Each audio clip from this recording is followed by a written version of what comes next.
Hey there, fellow brain explorers.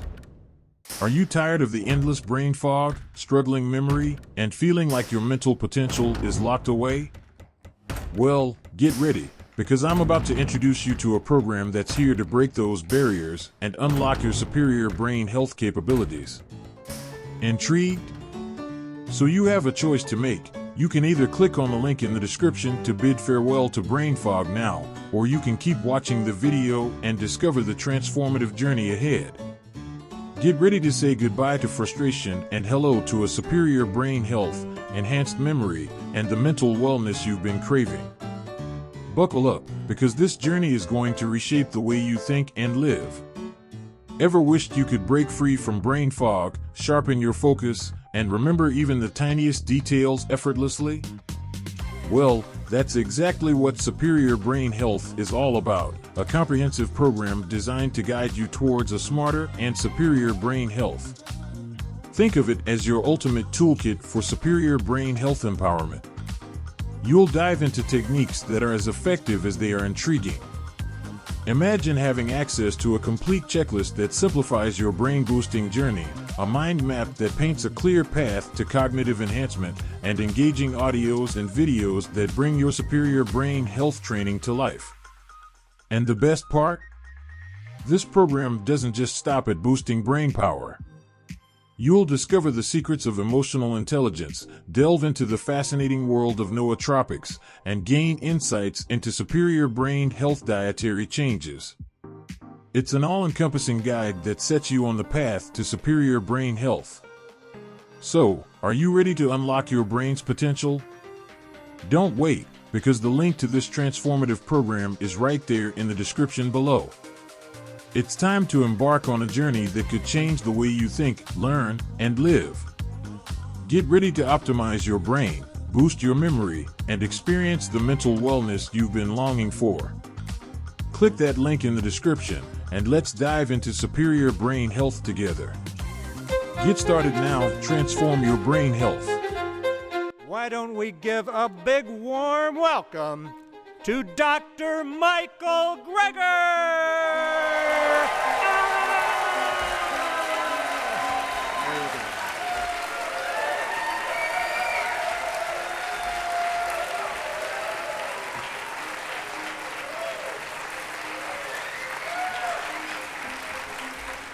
Surely if there was some safe, simple, side effect-free solution to the obesity epidemic, we would know about it by now, right?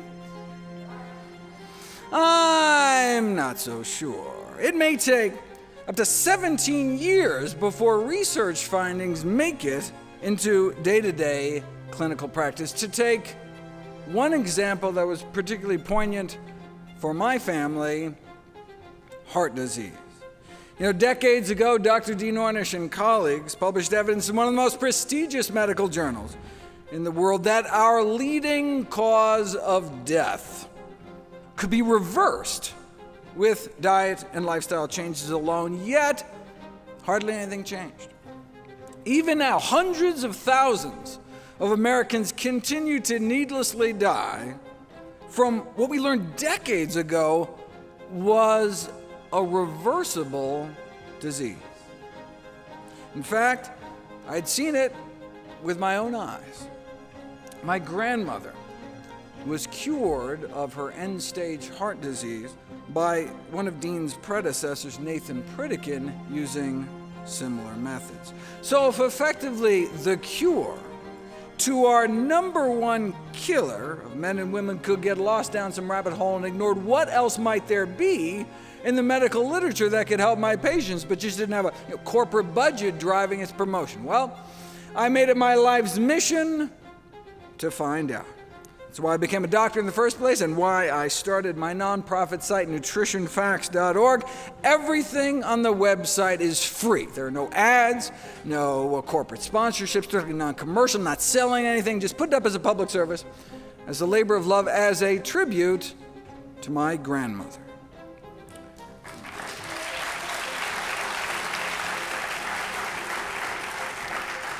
New videos and articles nearly every day on the latest in evidence-based nutrition. What a concept. Okay, so what does the science show is the best way to lose weight? If you want testimonials and before and after pictures, you have come to the wrong place. I'm not interested in anecdotes. I'm interested in the evidence. When it comes to making decisions as life and death important as the health and well-being of yourself and your family, there's really only one question. What does the best available balance of evidence show right now? The problem is that even just sticking to the peer-reviewed medical literature is not enough, as false and scientifically misleading, unsupported beliefs about obesity are pervasive, even in scientific journals. The only way to get at the truth, though, then, is to dive deep into the primary literature and read all the original studies themselves, but who's got time for that? There are more than 500,000 scientific papers on obesity, with 100 new ones published every day.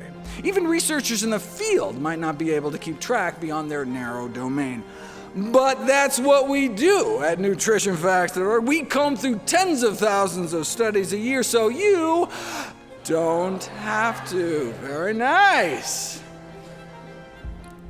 And indeed, we uncovered a treasure trove of buried data. Like today, I'll cover simple spices. For example, proven in randomized, double-blind, placebo-controlled trials to accelerate weight loss for pennies a day. But with so little profit potential, it's no wonder these studies never saw the light of day. The only profiting I care about, though, is your health. That's why 100% of all the proceeds I receive from all my books and DVDs and speaking engagements are all donated to charity. I just want to do for your family what Pritikin did for my family. But wait, isn't weight loss just about eating less and moving more? I mean, isn't a calorie a calorie? That's what the food industry wants you to think. The notion that a calorie from one source is just as fattening as any other is a trope broadcast by the food industry as a way to absolve itself of culpability. Coca-Cola itself even put an ad out there emphasizing this one simple common sense fact. As the current and past chairs of the Harvard's nutrition department put it, this central argument from industry is that the overconsumption of calories from carrots would be no different than the overconsumption of calories from soda. If a calorie is just a calorie, why does it matter what we put in our mouths? Let's explore that example of carrots versus Coca-Cola. It's true that in a tightly controlled laboratory setting, 240 calories of carrots, 10 carrots, would have the same effect on calorie balance than the 240 calories in a bottle of Coke. But this comparison falls flat on its face out in the real world. Right? You could chug those liquid candy calories in less than a minute, but eating 240 calories of carrots would take you more than 2.5 hours of sustained, constant chewing. Not only would your jaw get sore, but 240 calories of carrots is like 5 cups. You might not even be able to fit them all in, right? Our stomach is only so big. Once we fill it up, stretch receptors in our stomach wall tell us when we've had enough. But different foods have different amounts of calories per stomachful, right? Some foods have more calories per cup, per pound, per mouthful than others. This is the concept of calorie density, right? The number of calories in a given amount of food. 3 pounds is about what the average American eats in a day. As you can see, for example, oil has a high calorie density, meaning a high calorie concentration. Lots of calories kind of packed into a small space. So, drizzling just a tablespoon of oil onto a dish adds over 100 calories. For those same calories, you could have instead eaten about 2 cups of blackberries, for example, a food with a low calorie density. So, these 2 meals have the same number of calories. You could swig down that spoonful of oil, not even feel anything in your stomach, but eating a couple cups of berries could start to fill you up. That's why, yes, biochemically, a calorie is a calorie, but eating the same amount of calories in different foods can have different effects. The average human stomach can expand to fit about 4 cups of food. So a single stomach full of strawberry ice cream, for example, could max out our caloric intake for the entire day. For those same 2,000 calories, to get those same 2,000 calories from strawberries themselves, you'd have to eat 44 cups of berries, right? That's 11 stomachfuls. I mean, as delicious as berries are, I don't know if I could fill my stomach to bursting 11 times a day, right? So some foods are just impossible to overeat. They're so low in calorie density, right? You just physically couldn't eat enough to even maintain your weight. In a lab, a calorie is a calorie, but in life, far from it. Traditional weight loss diets focus on decreasing portion size, but these, we know these eat less approaches can leave people feeling hungry and unsatisfied. A more effective approach may be to shift the emphasis from restriction to positive eat more messaging of increasing intake of healthy, low-calorie density foods. But you don't know until you put it to the test. Very nice. Researchers in Hawaii tried putting people on more of a traditional Hawaiian diet with all the plant foods they could eat. Unlimited quantities of fruits, vegetables, whole grains, beans, and the study subjects lost an average of 17 pounds in just 21 days. Calorie intake dropped by 40%, but not because they were eating less food. They lost 17 pounds in 3 weeks eating more food, in excess of 4 pounds a day. How could that be? Because whole plant foods tend to be so calorically dilute, right? You can stuff yourself without getting the same kind of weight gain. They lost 17 pounds in 3 weeks eating more food. That's why in my upcoming new book, How Not to Diet, which I am very excited about, that's why low in calorie density is on my list of the 17 ingredients for an ideal weight loss diet. As noted before, Americans appear to average about 3 pounds of food a day. So if you stuck with mostly these foods, right, you can see how you could eat more food and still shed pounds. A landmark study set to be published next month found that even when presented with the same number of calories and the same salt, sugar, fat, fiber, and protein, processed foods led to weight gain, 2 pounds gained over 2 weeks, and unprocessed foods led to weight loss, 2 pounds down in the same 2 weeks. Here's one of their processed food meals, which is probably healthier actually than what most people eat. Non-fat Greek yogurt, baked potato chips, sugar-free diet lemonade with a turkey sandwich has the same number of calories as this, with the unprocessed meal food folks were eating, kind of a Southwest entree salad, black beans, avocados, nuts. That's the calorie density effect. Same calories, but there's just more food. No wonder it satisfied their hunger, and they ended up 4 pounds lighter in 2 weeks eating more food. So how can you decrease the calorie density of your diet? Well, just a quick peek at the two extremes should suggest 2 methods. Abandon added fats and add abandoned vegetables. Method number 1, covertly put people on a relatively low-fat diet. They tend to lose body fat every day, even though they can eat as much as they want.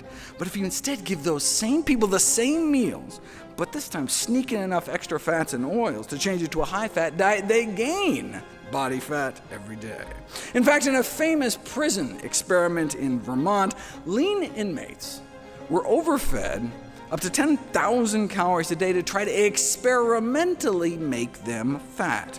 This turned out to be surprisingly difficult. Most started dreading breakfast and involuntarily threw it up. The researchers learned how difficult it was to have people gain weight on purpose unless you feed them lots of fat.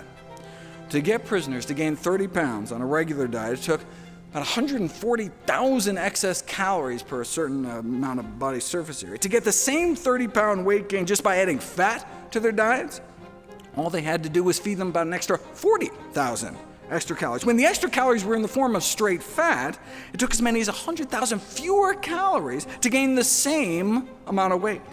A calorie is not a calorie. It depends on what you eat. In this case, lowering fat content effectively made up to 100,000 calories disappear. That's why low in added fat is on my list of ideal weight loss ingredients as well. There are, however, two important exceptions. Processed foods with reduced fat claims are often so packed with sugar that they can have the same number of calories as a higher fat product. Right? Snackwell's fat-free cookies, for example, at 1,700 calories per pound, are as calorie dense as a cheese Danish. The other exception to the low-fat rule is that vegetables are so calorically dilute that even a high-fat veggie dish, like some oily broccoli with garlic sauce or something, tends to be less calorie dense overall, which brings us to the second strategy for lowering calorie density. Instead of sneaking out fat, sneak in vegetables. The biggest influence on calorie density is not fat, but water content. Since water adds weight and bulk without adding calories, the most calorie-dense foods and the most calorie-dense diets tend to be those that are dry. Some vegetables, on the other hand, are more than 95% water. And not just, iceberg lettuce, cucumbers, celery, turnips, cooked Napa cabbage, bok choy, summer squash, zucchini, bean sprouts, and bamboo shoots can top out at 95% water. They're basically just water in vegetable form. Right? A big bowl of water-rich vegetables is practically just a big bowl of trapped water. Right? The effect on calorie density is so dramatic, the food industry wants in on the action. They figure they could use nanotechnology to structure a solid processed food similar to a celery stalk with self-assembled water-filled nanocells or nanotubes.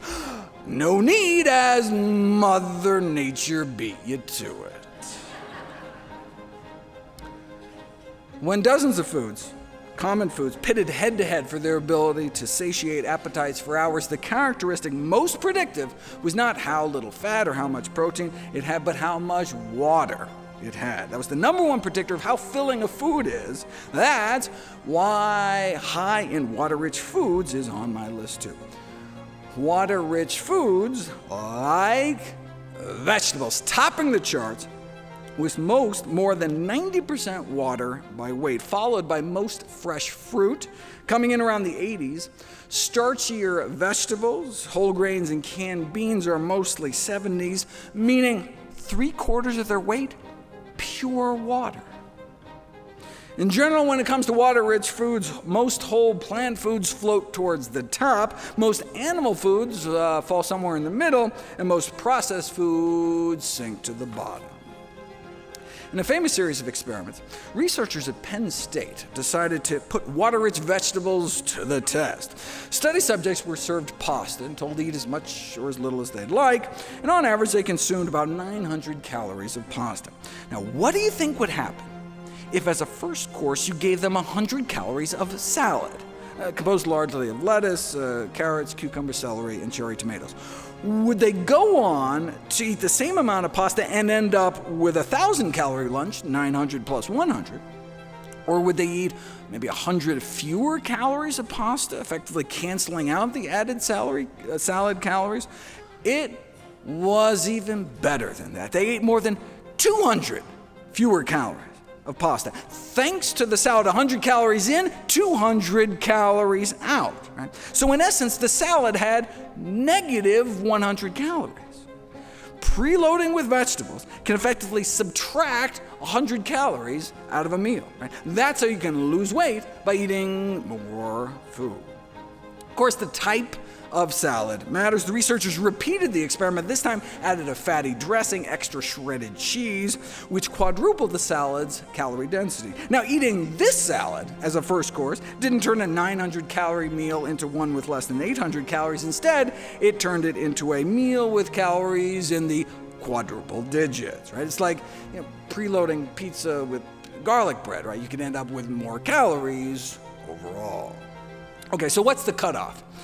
Studies on preloading show that eating about a cup of food before a meal decreases subsequent intake by about 100 calories. So to get a negative calorie effect, the first course would have to contain fewer than 100 calories per cup, right? As you can see in the chart, this includes most fresh fruit and vegetables, but having something like a dinner roll would not work. But hey, give people a large apple to eat before that same pasta meal, and rather than consuming 200 calories less, it was more like 300 calories less. So, how many calories does an apple have? It depends on when you eat it. Before a meal, an apple could effectively have about negative 200 calories.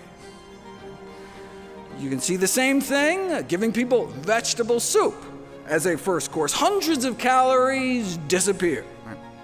One study tracked people's intake throughout the day, even found that overweight subjects randomized to pre-lunch vegetable soup not only ate less lunch, but deducted an extra bonus 100 calories at dinner too, a whole 7 hours later, right? So the next time you sit down to a healthy soup, you can imagine calories being veritably sucked out of your body with every spoonful. Even just drinking 2 cups of water before a meal immediately caused people to cut about 20% of calories out of the meal, taking in more than 100 fewer calories. No wonder overweight men and women randomized to 2 cups of water before each meal lost weight 44% faster. 2 cups of water before each meal, 44% faster weight loss. That's why so-called negative calorie preloading is on my list of weight loss boosters, which are all the things I could find that can accelerate weight loss kind of regardless of what you eat the rest of the time. Negative calorie preloading just means that starting a meal with foods containing less than 100 calories per cup. That can include many fruits, vegetables, soup, salad, or simply a tall glass of water. Anything we can put on that first course salad to boost weight loss even further? Well, in my Amping AMPK section, I talk about ways to activate an enzyme known as the fat controller. Its discovery is considered one of the most important medical breakthroughs in the last few decades. You can activate this enzyme through exercise, fasting, and nicotine. But is there any way to boost it for weight loss without sweat, hunger, or the whole dying a horrible death from lung cancer kind of thing? Well, Big Pharma is all over it. After all, obese individuals may be unwilling to perform even a minimum of physical activity, wrote a group of pharmacologists, thus indicating that drugs mimicking endurance exercise are highly desirable. So, it's crucial that oral compounds with high bioavailability are developed to safely induce chronic AMPK activation for long-term weight loss and maintenance. But there's no need to develop such a compound since you can already buy it at any grocery store. It's called vinegar. When vinegar, acetic acid, is absorbed and metabolized, you get a natural AMPK boost. Enough of a boost to lose weight at a typical dose you might use dressing a salad? Well, vinegar has evidently been used to treat obesity for centuries, but only recently has it been put to the test. Randomized, double-blind, placebo-controlled trial on the effects of vinegar intake on the reduction of body fat in overweight men and women. The subjects were randomized to drink a daily beverage containing 1 or 2 tablespoons of apple cider vinegar, or a control drink, a beverage that developed to taste the same but as the vinegar drink, but prepared with a different kind of acid, so it didn't have any actual vinegar in it. 3 months in, the fake vinegar group actually gained weight, as overweight people tend to do, whereas the genuine vinegar groups significantly lost body fat is determined by CT scan. A little vinegar every day led to pounds of weight loss achieved for just pennies a day without removing anything from their diet. That's why one of my 21 tweaks to accelerate weight loss is 2 teaspoons of vinegar with each meal, either sprinkled on your salad or even just added to tea with some lemon juice or something. The beauty of the vinegar studies is that they're not just randomized controlled trials, but placebo-controlled trials. I mean, some studies aren't controlled at all. Women asked to eat a ripe tomato before lunch every day for a month, lost about 2 pounds, but without a control group, you don't know if the tomato had anything to do with it. Just being enrolled in a weight loss study where you know they're going to come back and weigh you in a month can have people change their diets in other ways. Right? I mean, it's certainly possible. I mean, tomato is 95% water, so you'd be filling up a fist-sized portion of your stomach with only about 15 calories before a meal. So, I mean, it's certainly possible, but we'd need a better study to prove it for weight loss. Stronger studies have control groups, at least. For example, randomize people to a weight loss diet with or without 1 to 2 cups of low-sodium vegetable juice, and those drinking the vegetable juice lose significantly more weight. Or split people into 2 groups and give half about 2 tablespoons of goji berries a day, and 45 days later the goji group appeared to cut 2.5 inches off their waistline compared to no change in the control group. But anytime you have one group do something special, you don't know how much of the benefit is due to the placebo effect. In drug trials, it's easy, right? You give people half the people the actual medication, the other half a placebo, identical-looking sugar pill placebo. Both groups are then doing the same thing, taking an identical-looking pill. So if you see any difference in outcomes, all right, well then we can suspect it's due to the actual drug, right? But what would placebo broccoli look like, right? That's the problem. You can't stuff cabbage into a capsule, but there are some foods so potent that you could actually fit them into a pill to pit them against placebos. Spices. Want to know if garlic can cause weight loss? Give people some garlic powder compressed into tablets versus placebo pills. And garlic worked, resulting in both a drop in weight and waistlines within 6 weeks. They used about a half teaspoon of garlic powder a day, which would cost less than 4 cents. 4 cents too steep? How about 2 cents a day? A quarter teaspoon of garlic powder a day. About 100 overweight men and women randomized a quarter teaspoon worth of garlic powder a day or placebo, and those unknowingly taking that 2 cents worth of garlic powder a day lost about 6 pounds of straight body fat over the next 15 weeks. Now, if you can splurge up to 3 cents a day, there's black cumin. A meta-analysis of randomized controlled trial shows weight loss efficacy, again with just a quarter teaspoon a day. Not regular cumin. This is a completely different spice known as black cumin. You say, what is black cumin?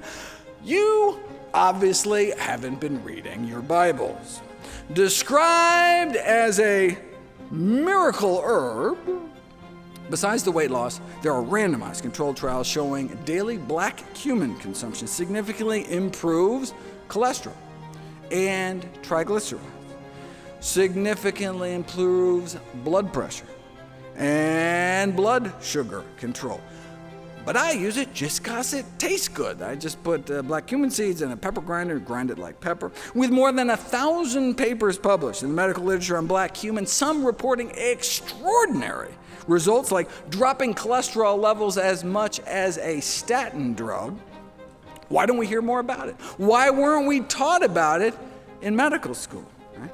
Presumably because there's no profit motive. Right? Black cumin is just a common natural spice. Right? You're not going to thrill your stockholders selling something that you can't patent that costs 3 cents a day.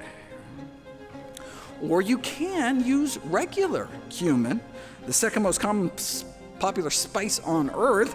Those randomized to half of a teaspoon at both lunch and dinner over 3 months lost 4 more pounds and an extra inch off their waist, found comparable to the obesity drug known as Orlistat. That's the anal leakage drug you may have heard about. Though the drug company evidently prefers the term fecal spotting to describe the rectal discharge it causes. The drug company's website offered some helpful tips, though. It's probably a smart idea to wear dark pants and bring a change of clothes with you to work. You know, just in case your drug causes you to crap your pants at work. I think I'll stick with the cumin. Cayenne pepper can counteract the metabolic slowing that accompanies weight loss and accelerate fat burning as a bonus. Ginger powder, over a dozen randomized controlled trials starting at just a quarter teaspoon of ground ginger a day, showing significantly decreased body weight at just pennies a day, proven in placebo-controlled trials to work, but you probably never heard about any of this because they can't make enough profit. Don't get me started. Let me go back to the Coke versus carrots example. A calorie is not a calorie because drinking this is not the same as eating this. But even if you consume the same number of calories, chewed for hours to pack in all those carrots, a calorie may still not be a calorie because it's not what you eat, it's what you absorb. And as anyone who's ever eaten corn can tell you, some bits of vegetable matter can pass right through you. A calorie may still be a calorie circling your toilet bowl, but flush calories aren't going to make it onto your hips. Right? That's where fiber comes in. If you bump people's fiber intake up, even to just the recommended minimum daily intake, they start losing weight because they experience about a 10% drop in daily caloric intake. Why should more fiber mean fewer calories? Well, of course, first it adds bulk without adding calories. Cold-pressed apple juice, for example, is basically just apples minus fiber, and you could chug that, chug a bottle of juice in a couple of seconds. But, to get the same number of calories, you would have to eat about 5 cups of apple slices, and that's the difference fiber can make. But it's not just a calorie density thing. Imagine what happens next, right? The apple juice would get rapidly absorbed as soon as it spilled out of your stomach into your gut, right? Spike your blood sugars, whereas the sugar trapped in the mass of chewed apple slices would be absorbed more slowly along the length of your intestines, right? Nutrients can only be absorbed when they physically come in contact with the side of your intestine, with your gut wall, right? Now, fiber never gets absorbed, right? So it can act as a carrier to dilute or even eliminate calories out the other end. And fiber doesn't just trap sugars, it acts as a fat and starch blocker too. Those on the standard American diet lose about 5% of their calories through their waste every day. But on a higher fiber diet, we double that. It's not what you eat, but what you absorb. So you can lose weight on a high-fiber diet eating the exact same number of calories simply because some of those calories get trapped, get flushed down the toilet, and never make it into our system. And it's not just the calories in the high-fiber foods themselves that are less available. High-fiber foods trap calories across the board, right? So eat a Twinkie on a high-fiber diet and you absorb fewer Twinkie calories. It's like every calorie label you look at gets instantly discounted when you're eating lots of fiber-rich foods, which is why it makes it onto my list. My section on other fat-blocking foods starts out with a command to eat your thylakoids, doctor's orders. What on earth is a thylakoid? Just the source of nearly all known life and the oxygen we breathe. No biggie. Thylakoids are where photosynthesis takes place, the process by which plants turn light into food. Thylakoids are the great green engine of life, microscopic sac-like structures composed of chlorophyll-rich membranes concentrated in the leaves of plants. When we eat thylakoids, when we bite into a leaf of spinach or something, those green leaf membranes don't immediately get digested. They last for hours in our intestines, and that's when they work their magic. Thylakoid membranes bind to lipase. Lipase is the enzyme in our body that our body uses to digest fat. So if you bind the enzyme, you slow fat absorption. But if all the fat is eventually absorbed, what's the benefit? Location, location, location. There's a phenomenon known as the ileal brake. The ileum is the last part of the small intestine before it dumps into your colon. And when undigested calories are detected that far down in your intestines, your body thinks, oh, I must be full from stem to stern, and puts the brakes on eating more by dialing down your appetite. This can be shown experimentally. You insert a 9-foot tube down people's throats and drip in any calories, fat, sugar, protein, and you can activate the ileal brake. So then you sit them down to an all-you-can-eat meal, and compared to the placebo group, who had just gotten a squirt of water down the tube, people eat about 100 calories less, right? You just don't feel as hungry. You feel just as full, eating significantly less. That's the ileal brake in action. This can then translate into weight loss. Randomize overweight women on a diet to green plant membranes, in other words, just covertly slip them some powdered spinach, and they get a boost in appetite-suppressing hormones, a decreased urge for sweets. Yes, indeed, spinach can cut your urge for chocolate. And boom, accelerated weight loss, all thanks to eating green, the actual green itself, the chlorophyll-packed membranes in the leaves. Now, the researchers use spinach powder just so they can create convincing placebos, but you can get just as many thylakoids eating about a half a cup of cooked greens, which is what I recommend people eat 2 times a day in my daily dozen checklist of all the healthiest of healthy things I encourage people to fit into their daily routine. In the Journal of the Society of Chemical Industry, a group of food technologists argue that given their fat-blocking benefits, thylakoid membranes could be incorporated into functional foods as a new promising appetite-reducing ingredient, or you can just get them the way Mother Nature intended. Which greens have the most? You can tell just by looking at them. Because thylakoids are where the chlorophyll is, the greener the leaves, the more potent the effect. So go for the greenest green greens, the darkest green greens you can find. Where I shop, that's the lacinato, aka dinosaur kale. Now, if you overcook greens too long, right? You know how they turn that drab olive brown? That's the thylakoids physically degrading. But blanched for 15 seconds or so in steaming or boiling water, you know how greens can get even brighter green? That actually translates into a boost in the fat-blocking ability. So you can gauge thylakoid activity in the grocery store, in your kitchen with your own 2 eyes by going for the green. Though thylakoids eventually get broken down, fiber makes it all the way down to our colon. While it's technically true that we can't digest fiber, that's only applicable to the part of us that's actually human. Most of the cells in our body are bacteria, or gut flora, which weigh as much as one of our kidneys, as metabolically active as our liver, has been called our forgotten organ. And it's an organ that runs on MAC, microbiota accessible carbohydrates. So when you see me write, eat lots of Big Macs, I don't want anyone to get the wrong idea.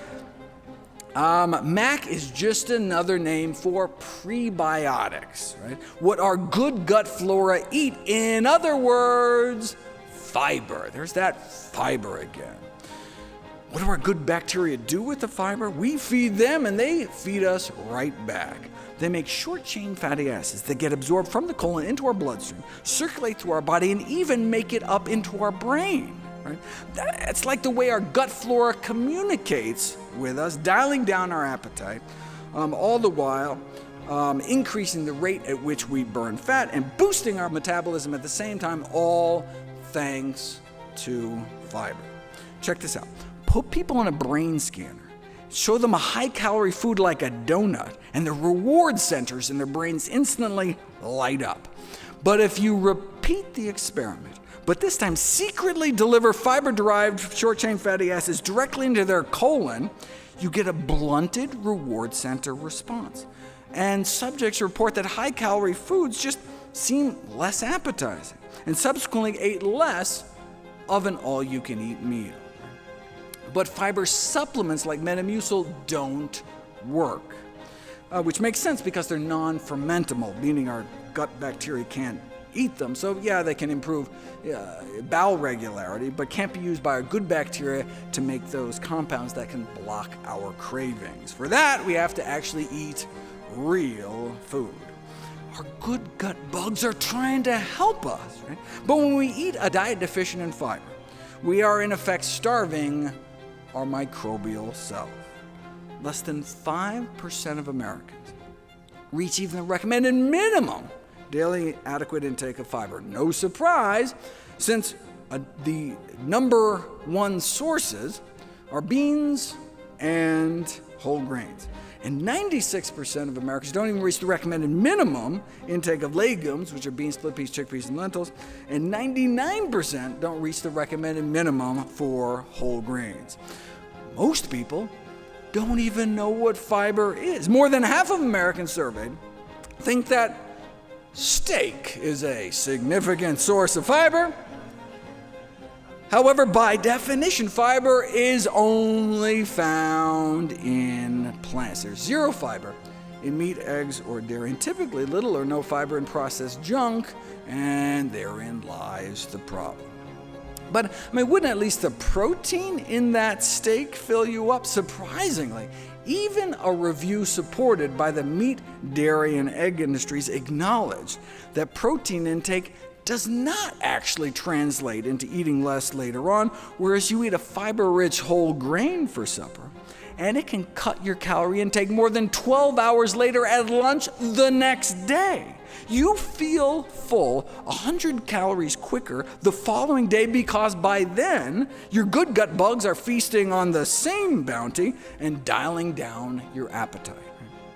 Today, even our meat could be considered junk food.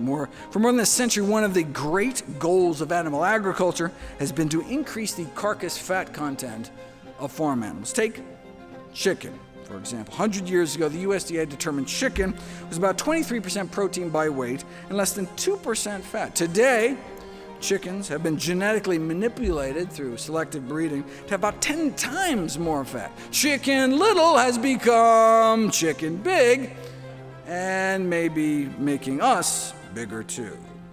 Meat consumption in general is associated with weight gain, but poultry appeared to be the worst. Even just an ounce a day, which is like a single chicken nugget, or like one chicken breast every 10 days, was associated with weight gain compared to eating no chicken at all.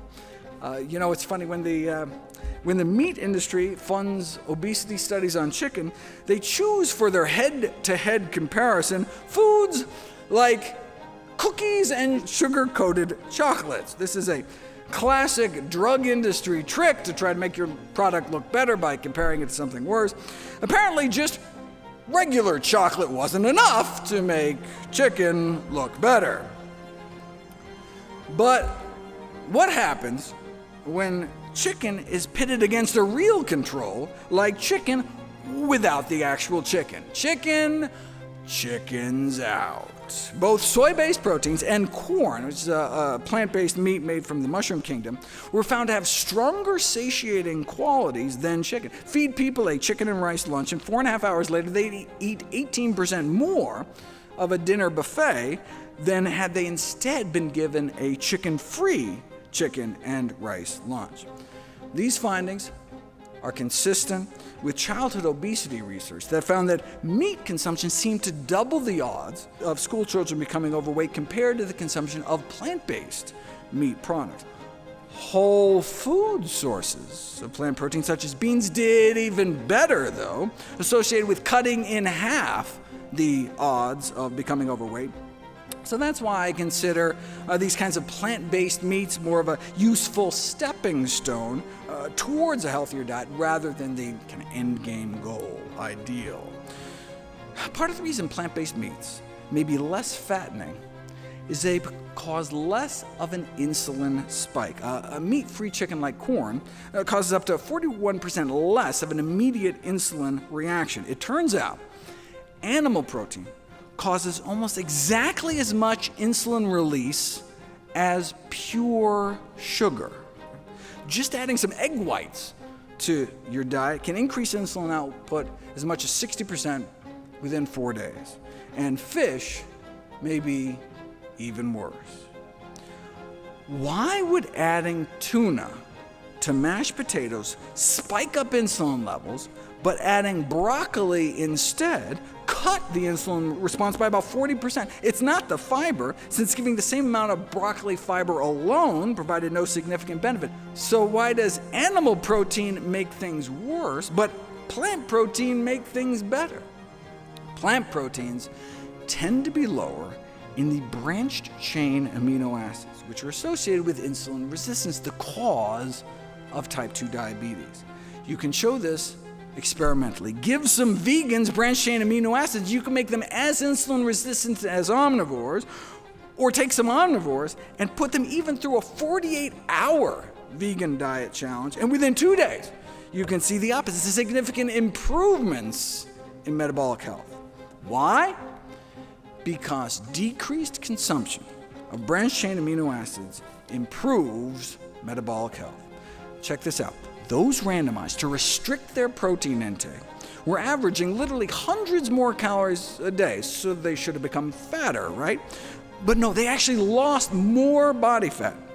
Restricting their protein enabled them to eat more calories, while at the same time they lost more weight, more calories, yet a loss in body fat. And this magic protein restriction, they were just having people eat the recommended amount of protein.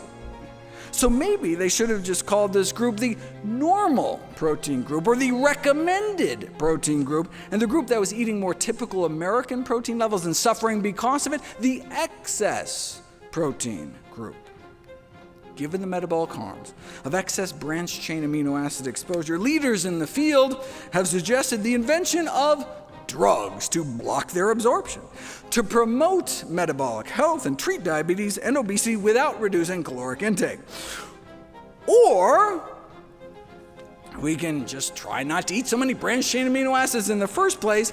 They are found mostly in meat, including chicken and fish, dairy products, and eggs, perhaps explaining why animal protein is associated with higher diabetes risk, whereas plant protein appears protective. So defining the appropriate upper limits of animal protein intake may offer a great chance for the prevention of type 2 diabetes and obesity, but it need not be all or nothing. Even an intermittent vegan diet has been shown to be beneficial. If there was one piece of advice that sums up the recommendations in my upcoming book, it would be wall off your calories. Animal cells are encased only in easily digestible membranes, which allows the enzymes in our gut to effortlessly liberate the calories in a steak, for example. Right? Plant cells, on the other hand, have cell walls that are made out of fiber, which present an indigestible physical barrier, so many of the calories remain trapped. Now, processed plant foods, however, fruit juice, sugar, refined grains, even whole grains, if they've been powdered into flour, have had their cellular structure destroyed. Their cell walls cracked open, and their calories are free for the taking. But when you eat structurally intact plant foods, chew all you want, you're still gonna end up with calories completely surrounded by fiber, which then blunts the glycemic impact, activates the ileal brake, and delivers sustenance to your friendly flora. So, bottom line, try to make sure as many of your calories as possible, your protein, your carbs, your fat, are encased in cell walls. In other words, from whole, intact plant foods. That's what nature intended to happen millions of years before we learned how to sharpen spears and mill grains and boil sugar cane. Our entire physiology is presumed to have evolved in the context of eating what the rest of our great ape cousins eat, plants. The Paleolithic period, when we started using tools, only goes back about 2 million years. We and other great apes have been evolving since back in the Miocene era, more like 20 million years ago. So for the first 90% of our hominoid existence, our bodies evolved on mostly plants. It's no wonder, then, that our bodies may thrive best on the diet we were designed to eat. So maybe we should go back to our roots. With enough portion control, anyone can lose weight, right? Lock someone in a closet, you can force them to lose as much body fat as you want. Chaining someone to a treadmill, probably have a similar effect. But what is the most effective weight loss regimen that doesn't involve calorie restriction or exercise or a felony? I scoured through the medical literature at all the randomized controlled trials, and the single most successful strategy to date is a diet of whole plant foods. The single most effective weight loss intervention like that ever published in the peer-reviewed medical literature, a whole food, plant-based diet. That works better than anything else studied to date, and no wonder, given what we just learned about fiber and branched-chain amino acids and all that. Now, I mean, we've known for more than 40 years that those eating predominantly plant-based diets weigh, on average, about 30 pounds less than the general population. But you don't know if it's the diet itself until you put it to the test. In 2017, a group of New Zealand researchers published the Broad Study, 12-week randomized controlled trial in the poorest region of the country with the highest obesity rates. Overweight individuals were randomized to receive either standard medical care or semi-weekly classes offering advice and encouragement to eat a low-fat diet centered around fruits, vegetables, whole grains, and legumes. And that's all it was, just empowerment and information, empowerment with knowledge. No meals were provided. The intervention group was merely informed about the benefits of plant-based living and encouraged to fit it into their own lives at home. No significant change in the control group, but the plant-based intervention group, even though there were no restrictions on portions, be able to eat freely all the healthy foods they wanted, lost an average of 19 pounds by the end of the 3-month study. 19 pounds, sort of kind of respectable weight loss, but what happened next, right? At the end of those 12 weeks, class was dismissed and no more instruction was given. The researchers were curious to see how much weight the subjects had gained back after being released from the study, so everyone was invited back at the 6-month mark to get reweighed. The plant-based group had left the 3-month study 19 pounds lighter on average, but 6 months later, they were only down about 27 pounds. They got better. The plant-based group had been feeling so good, both physically and mentally, had been able to come off so many of their medications. They were sticking to the diet on their own, and the weight continued to come off. What about a year later?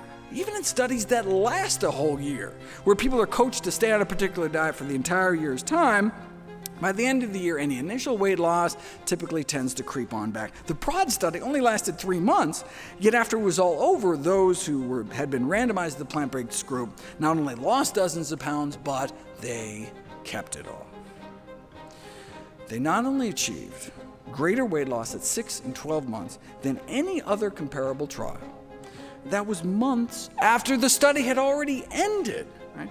A whole food plant-based diet achieved the greatest weight loss ever recorded compared to any other such intervention published in the scientific literature. You can read the record-breaking study yourself for free in full at nature.com/articles/NUTD2173, or you can just point your phone camera up at the screen and pick off the QR code.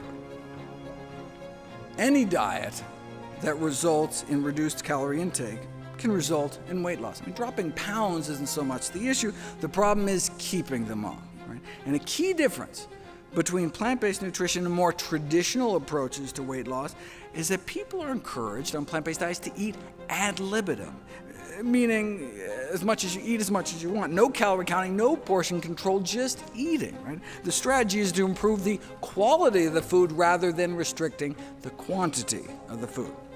You put people on a diet packed with fruits, vegetables, whole grains, and beans that allow them to eat as much as they want, they end up eating about 50% fewer calories than they might have otherwise, just as full on half the calories. Wait, how can you keep people satisfied cutting more than 1,000 calories from their daily diet by eating more high-bulk, low-calorie density foods, vegetables, fruits, whole grains, beans, and fewer calorie-dense foods like, meats, cheeses, sugars, and fats. Right? But it may not just be the calories in side of the equation. Those eating more plant-based appear to effectively be burning more calories in their sleep. The resting metabolic rate of those eating more plant-based may be 10% higher or more, a boosted metabolism that can translate into burning off hundreds of extra calories a day more without doing a thing. Eating more plant-based, you burn more calories just existing. So no wonder why those who eat more plant-based tend to be slimmer. Start packing your diet with real foods that grow out of the ground, and the pounds should come off naturally, taking you down towards your ideal weight. Okay, so that's what I spent the first half of the book doing, laying out the optimum weight loss diet.